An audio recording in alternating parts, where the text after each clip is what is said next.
오늘 우리에게 주신 하나님 말씀은 창세기 45장 1절부터 8절까지 말씀입니다.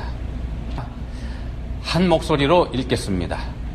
요셉이 시종하는 자들 앞에서 그 정을 억제하지 못하여 소리질러 모든 사람을 자기에게서 물러가라 하고 그 형제들에게 자기를 알리니 그때에 그와 함께한 다른 사람이 없었더라. 요셉이 큰 소리로 우니 애굽 사람에게 들리며 바로의 궁중에 들리더라. 요셉이 그 형들에게 이르되 나는 요셉이라. 내 아버지께서 아직 살아계시니이까. 형들이 그 앞에서 놀라서 대답하지 못하더라. 요셉이 형들에게 이르되 내게로 가까이 오소서. 그들이 가까이 가니 이르되 나는 당신들의 아우 요셉이니 당신들이 애굽의 판자라. 당신들이 나를 이곳에 팔았다고 해서 근심하지 마소서. 한탄하지 마소서. 하나님이 생명을 구원하시려고 나를 당신들보다 먼저 보내셨나이다. 이 땅에 2년 동안 흉년이 들었으나 아직 5년은 밭갈이도 못하고 추수도 못할지라. 하나님이 큰 구원으로 당신들의 생명을 보존하고 당신들의 후손을 세상에 두시려고 나를 당신들보다 먼저 보내셨나니 그런즉 나를 이리로 보낸 이는 당신들이 아니요 하나님이시라. 하나님이 나를 바로에게 아버지로 삼으시고 그 온 집의 주로 삼으시며 애굽 온 땅의 통치자로 삼으셨나이다. 아멘. 네, 하나님은 선한 일을 하시는 분이다. 하나님은 선한 일만 하신다. 다시 말씀드릴까요? 하나님은 선한 일을 하시는 분이다. 하나님은 선한 일만 하신다. 틀린 말 아니죠? 하나님은 선한 분이시기 때문에요. 당연히 선한 일 하십니다. 하나님은 선 그 자체시죠. 자, 우리가 생각하는 하나님입니다. 우리가 생각하는 하나님입니다. 더 정확하게 말하면은요, 우리가 생각하는 하나님은 반드시 선한 일만 하셔야 됩니다. 그래야 하나님이시죠. 어떻게 생각하십니까? 하나님은 반드시 선한 일만 하셔야 되는 건가요? 자, 그렇다고 해야 맞을 것 같은데 제가 이렇게 질문 드리니까 뭔가 있을 것 같은 그런 느낌도 드시죠? 자, 그렇다고 해서 아니다 라고 할 수도 없죠. 만약 그렇다면 아니다, 하나님은 선한 일만 하시다가 아니다 라고 하면 하나님도 악한 일을 하신다 이런 말이 돼버리니까 그렇죠. 안 되죠?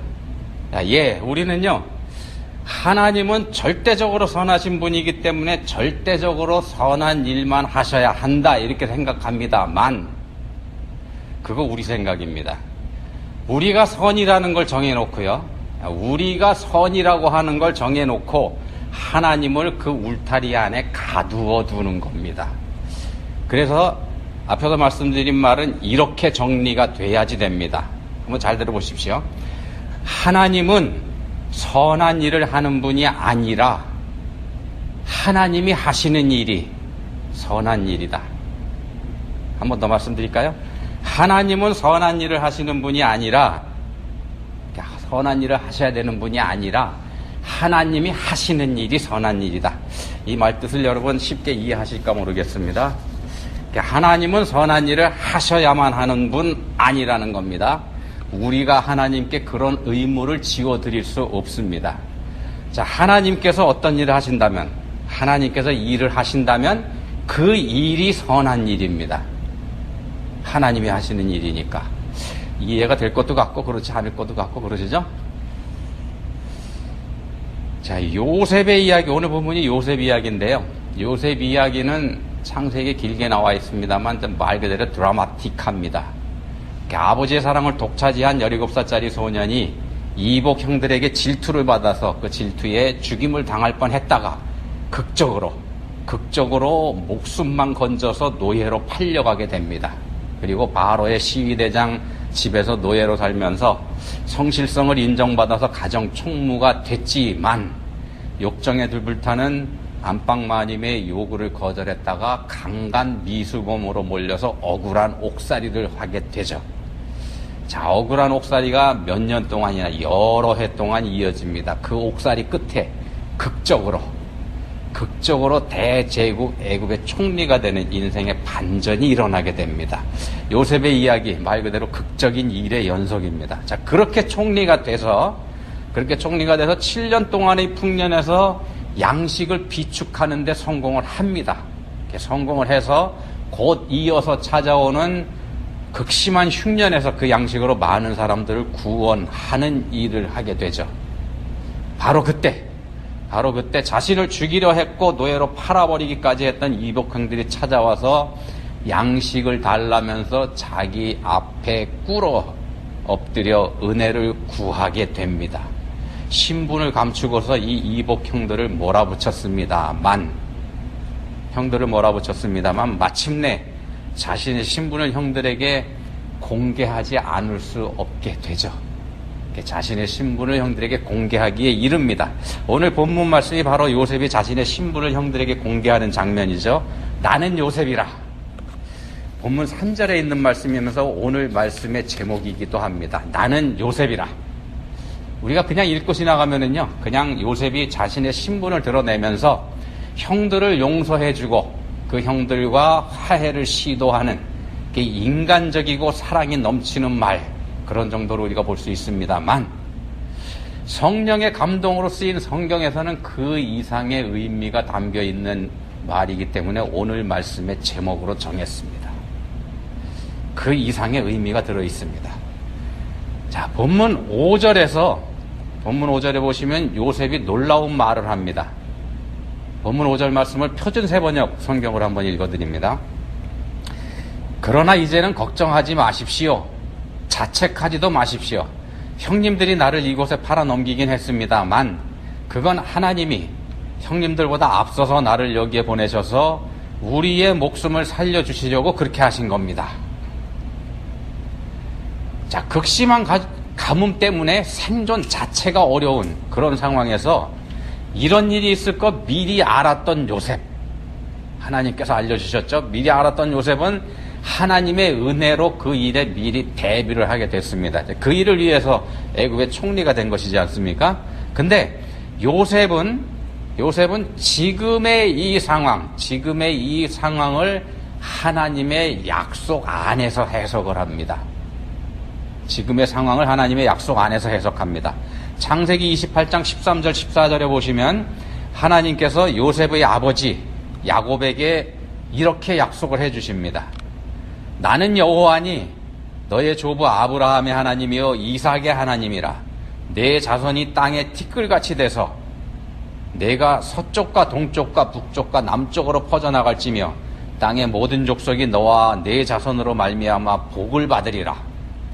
요셉의 아버지 야곱에게 하나님께서 해주신 약속입니다. 자, 근데 이 약속은 아버지 야곱뿐만 아니고 요셉의 할아버지 이삭, 증조 할아버지 아브라함에게도 해주셨던 약속입니다. 하나님께서 직접 이 세 사람에게 해주셨던 약속입니다. 자, 집안에 대대로 내려오는 약속입니다. 이렇게 되니까 당연히 요셉도 이 약속을 알고 있었고요. 그리고 요셉이 이 약속을 믿고 있었습니다. 알고 있는 거하고 믿고 있는 거하고 또 다르죠? 요셉은 이 약속을 알고 있었고 믿고 있었습니다. 그 약속을 믿고 있던 요셉이 한 말이 바로 이겁니다. 본문 5절 하반절 말씀입니다. 하나님이 생명을 구원하시려고 나를 당신들보다 먼저 보내셨나이다. 하나님이 생명을 구원하시려고 나를 당신들보다 먼저 보내셨나이다. 자, 모든 걸 다 아시는 전지하신 하나님께서 약속의 자손인 야곱의 자손들을 구원하시려고 요셉 자신을 먼저 애굽에 보내셔서 이렇게 대비하게 하셨다. 그런 말씀을 하는 겁니다. 자, 요셉의 말은 본문 7절 또 8절 상반절까지 이렇게 이어집니다. 7절과 8절 상반절입니다. 하나님이 큰 구원으로 당신들의 생명을 보존하고 당신들의 후손을 세상에 두시려고 나를 당신들보다 먼저 보내셨나니 그런즉 나를 이리로 보낸 이는 당신들이 아니요 하나님이시라. 놀라운 고백이지 않습니까? 나를 이리로 보낸 일은 당신들이 아니요 하나님이시라. 여러분 어떻게 생각하십니까? 여러분들은 요셉의 이 말에 동의하실 수가 있으신지요? 요셉을 애굽에 보낸 분이 하나님이시라는 이 말입니다. 정말 하나님이 애굽에 요셉을 보내신 건가? 이 말씀에 대해서, 이 질문에 대해서는 그렇다 하고 대답하시기가 별로 부담스러우시지 않으실 것 같습니다. 가린 거 없습니다. 그렇다고 하셔도 됩니다. 자, 그러면은요, 이 질문을 이렇게 한번 드려보겠습니다. 그렇다면, 하나님이 요셉을 애굽에 보내셨다면, 그렇다면 이복 형들이 야곱을 미워하게 된 거, 그리고 질투심을 갖게 돼서 이복 동생 요셉을 노예로 팔아버리게 한 거, 이것도 하나님이 하신 일인가? 하나님이 요셉을 애굽에 보내셨다면 말입니다. 이 질문에는 우리가 어떻게 대답할 수 있을까요? 만약에 이것까지 하나님께서 다 하신 일이라 그러면 형들에게는 아무 죄도 없는 그런 게 될 수 있지 않겠습니까? 그럴 수도 있겠죠. 더 거슬러 올라가 보죠. 거슬러 올라가 봅니다. 우리가 가지고 있는 근본적인 질문이 있습니다. 에덴 동산에서 인간들이 선악과를 따먹고 죄인이 된 사건, 그거 말입니다. 하나님께서 우리 인간들이 선악과를 따먹게 내버려 두시지 않으셨습니까? 우리 인간들이 선악과를 따먹게 하나님께서 내버려 두셨습니다. 전지하신 하나님께서 인간들이 그 선악과 따먹을 줄 모르시지 않으셨을 테니까 말입니다. 뻔히 알고 계셨습니다. 그래서 그렇게 보면은 하나님이 하신 거다 이렇게 말할 수도 있을 것도 같습니다. 하나님께서 선악과를 거기다 심어 놓으셨고 따먹지 말라고 말씀을 하셨지만 그 인간들에게 하나님께서 자유의지를 주셨습니다. 그리고 그 자유의지를 건드리도록 뱀이 인간들에게 접근하도록 조건을 만들어 놓으셨습니다. 뱀이 하나님을 꼬이도록 말입니다. 자, 인간들이 그 꼬임에 넘어갈 것도 하나님께서 알고 계셨다는 겁니다. 다 알고 계셨습니다. 전지하신 하나님이시니까. 그렇게 보면 우리가 함정에 빠진 거 아닌가? 어떻게 생각하십니까? 한번 풀어보겠습니다. 자, 앞에서 말씀드렸던 거 다시 한번 말씀드립니다. 하나님은 선한 일을 하셔야 되는 분이 아니라 하나님이 하시는 일, 하나님이 하시는 일이 선한 일입니다. 자, 우린 생각합니다. 하나님은 절대 선이시기 때문에 반드시 선한 일만 하셔야 된다. 선한 일, 착할 선자지 않습니까? 반드시 하나님은 착하셔야 된다. 반드시 그러셔야만 된다. 사실 그런 분입니다. 하나님이 절대 선하시니까 절대적으로 착하고 선하신 분입니다. 근데 말입니다. 근데 그 선이라는 거에 문제가 있습니다. 착할 선자 쓴다고 말씀드렸죠? 어떤 게 착한 일인지 그게 문제라는 겁니다. 어떤 게 착한 일인지 그게 문제입니다. 그 착한 일이라는 기준을 우리가 가지고 있습니다. 그게 문제입니다. 우리가 정해놓은 착한 일, 선의 기준에 하나님은 반드시 들어와 계셔야만 되는 건가? 그래야만 된다면은 그럼 누가 하나님이고 누가 피조물이 되겠습니까? 자, 에덴 동산에서 스스로 하나님이 되려고 선악과를 따먹은 거, 요겁니다. 바로 에덴 동산에서 우리가 선악과를 따먹은 건 우리가 하나님이 되려고 그랬던 거지 않습니까? 요겁니다. 이제부터 선과 악의 기준을 내가 정하겠다, 그런 의도입니다. 내가 하나님이 된다는 얘기는 요게 죄의 본질입니다. 죄의 본질입니다. 자, 그 이후로부터 우리 인류는 선과 악의 기준을 우리가 자기가 정해놓고 살아왔습니다. 지금도 그러고 있습니다. 지금까지도. 자, 그 기준이 불편하면 때때로 우리가 그 선과 악의 기준을 바꾸기도 합니다. 우리 마음대로.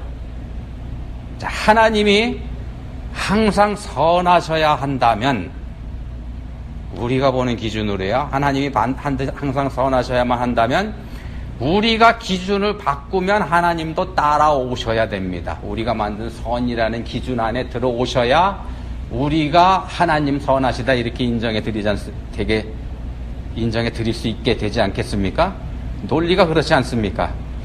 자, 그렇다면 이게 억지가 되죠. 예, 억지 맞습니다. 그거 억지입니다. 억지. 에덴에서 선악과를 따먹은 거는요, 결코 부정할 수 없는 죄입니다. 결코 부정할 수 없는 죄입니다. 악입니다. 이게 불순종한 죄죠. 형들이 동생 요셉을 팔아먹은 거, 이것도 부인할 수 없는 죄입니다. 결코 부인할 수 없습니다. 핑계 댈 수도 없고요. 형들이 요셉을 죽이려다 팔아먹은 거니까요. 핑계 댈 수도 없고 이 사실을 부인할 수도 없습니다. 자, 본문의 장면에서 요셉이 형들에게, 요셉이 대제국 애굽의 총리지 않습니까? 이 요셉이 형들에게 그 죄를 묻는다면 형들은 꼼짝없이 다 죽어야 됩니다.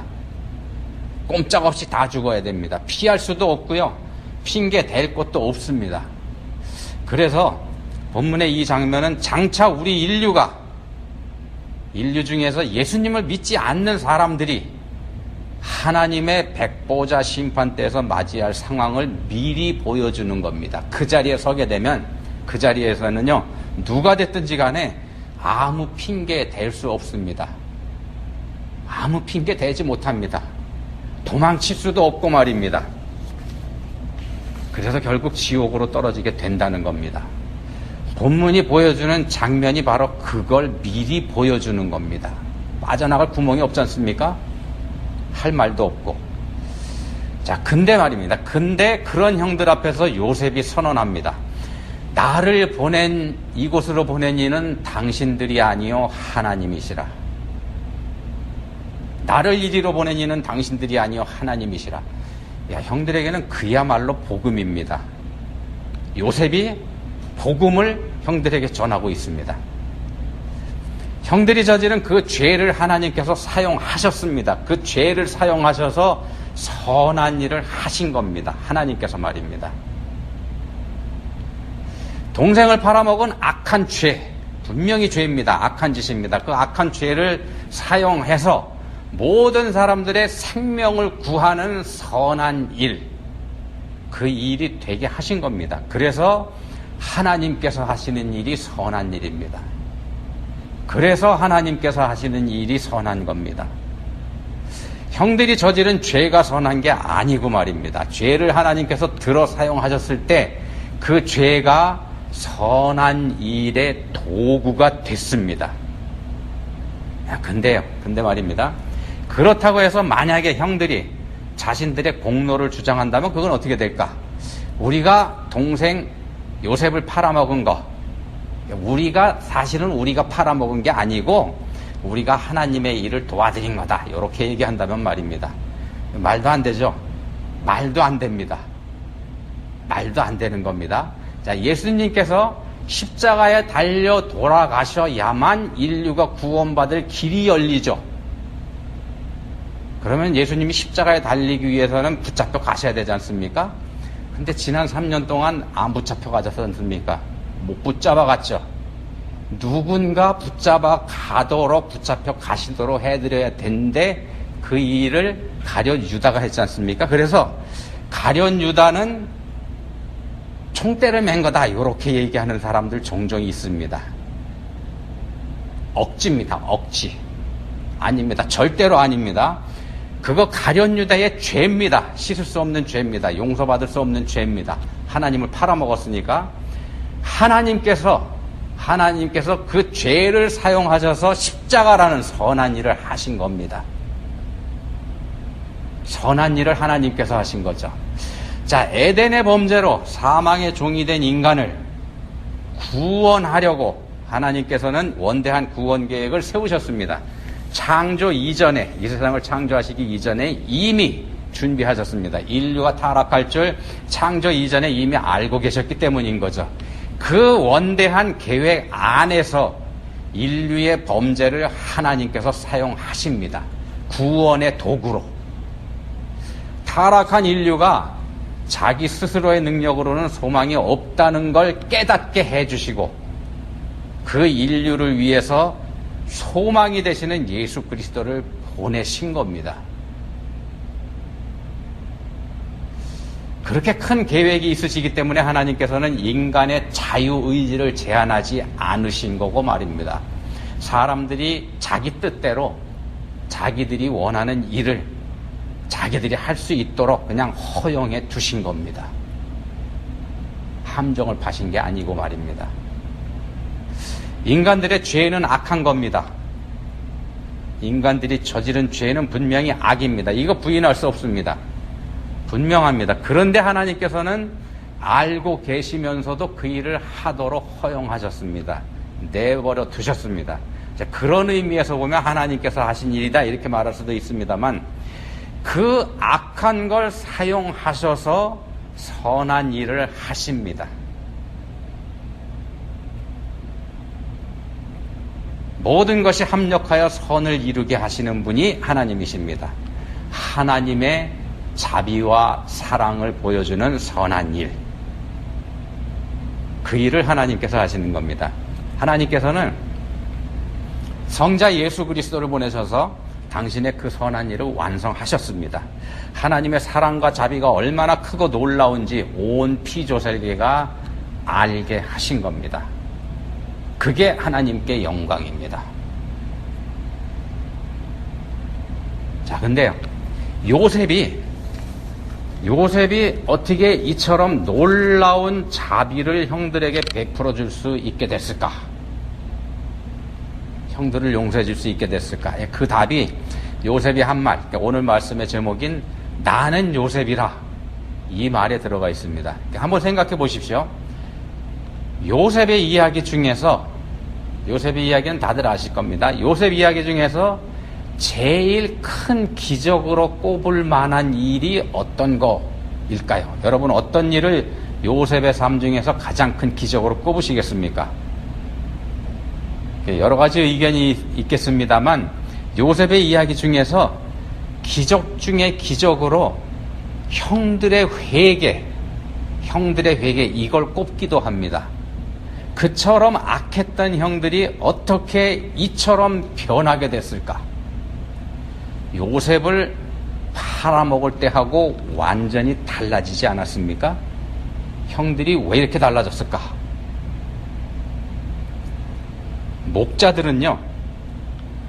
목자들의 특성을 보면은 그 삶의 특성이 변하지 않는 게 특성입니다.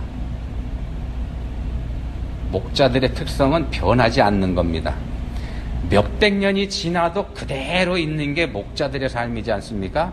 지금도 여전히 옛날 방식으로 목축을 하고 있는 베두인 족속이라는 사람들, 우리가 가끔 얘기 듣지 않습니까? 이 사람들은 몇천 년 전에 성경에 나오는, 구약 성경에 나오는 그 방식 그대로 지금도 여전히 그 자리에서 목축을 하고 있다고 그러지 않습니까? 변하지 않는 게 목자들의 특징입니다. 안 변하는 겁니다. 그래서 목자 출신으로 우리가 가장 잘 아는 사람이 있죠. 다윗. 이 사람도 목자 출신이기 때문에 평생 하나님 섬기는 일에 변함이 없었습니다. 목자들이 가진 특징입니다. 근데 그런 목자인 형들이 달라졌다는 겁니다. 요셉이 베냐민을 붙잡아 두려고 하니까 유다가 나서서 내가 베냐민을 대신하겠습니다. 내가 대신 여기 남아있겠습니다. 이렇게 말하지 않습니까? 유다가 그렇게 해서 요셉을 감동시키죠. 유다만이 아닙니다.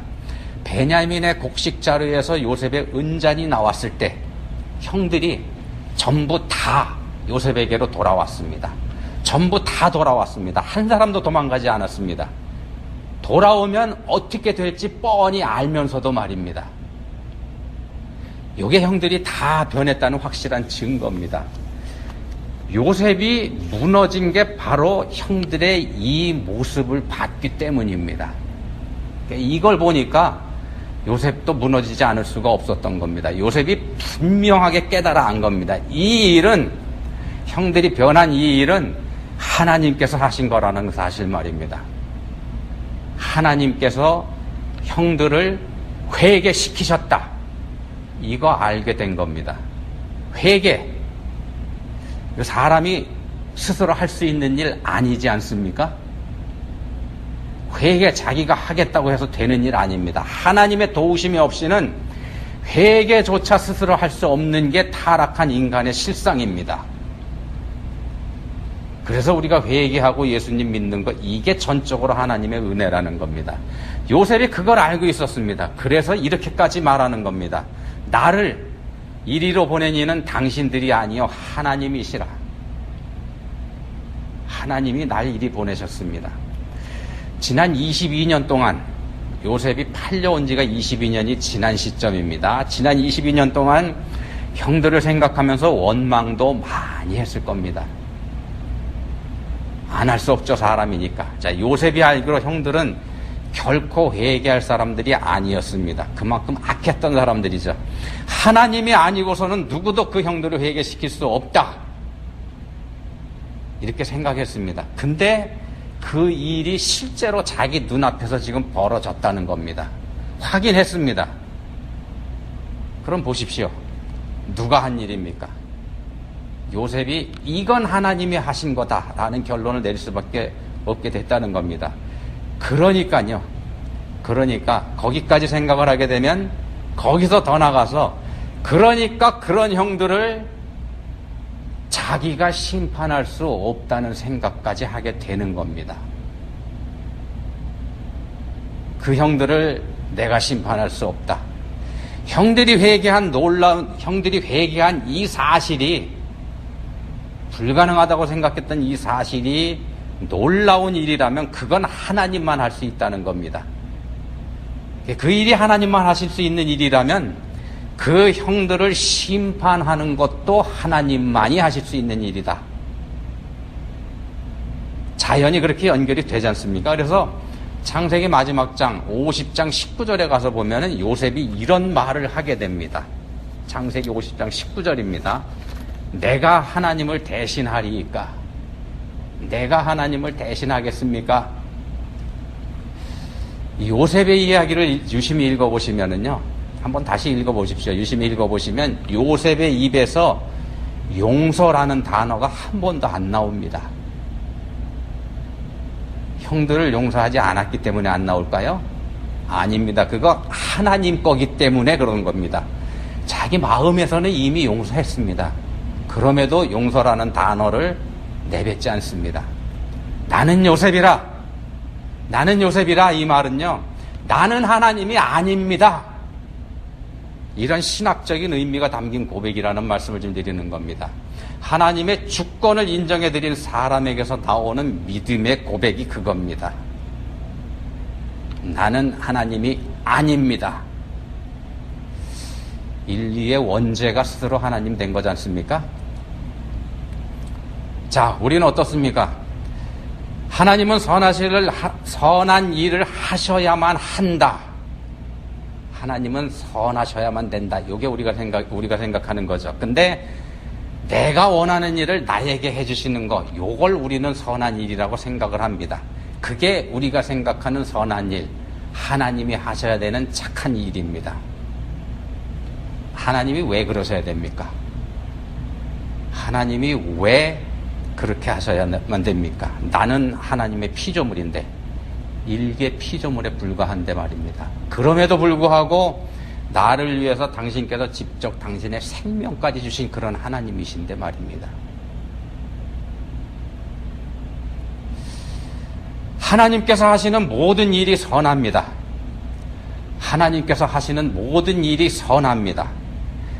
비록 우리를 공경에 빠뜨리시는 것 같고, 우리를 시험에 빠뜨려서 무너뜨리려고 하시는 것 같고, 우리가 애통한 상태에 빠져 눈물 쏟는 걸 모르는 채 하시는 것 같다고 하더라도, 그렇게 하시는 하나님은 선하십니다.